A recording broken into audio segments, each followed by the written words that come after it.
Isa pong mapagpalang araw sa inyong lahat. Nais ko pong batiin unang-una ang mga tunay na bida ngayong araw na ito. Ang mga graduates na nagpundar ng kanilang panahon, talento at pagsusumikap upang makarating dito sa inaasam-asam niyong araw ng pagtatapos. Congratulations po sa inyong lahat.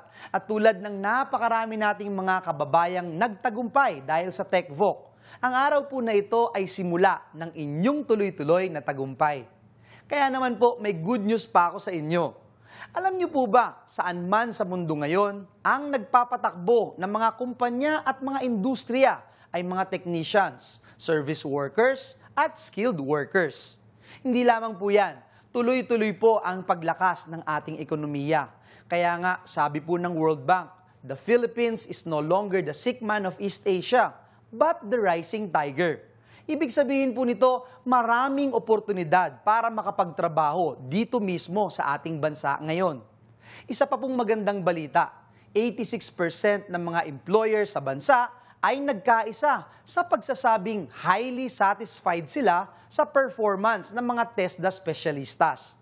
Malinaw po ang patunay na basta TechVoc graduate, may choice sa maraming trabaho, may choice sa maraming oportunidad, at may choice na guminhawa ang kanilang buhay. Kaya naman, totoo pong sa TESDA, may choice ka.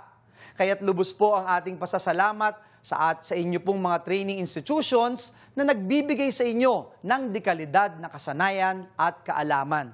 Nagpapasalamat din po tayo sa inyong mga magulang na nagbigay ng hindi matatawarang suporta at pagmamahal.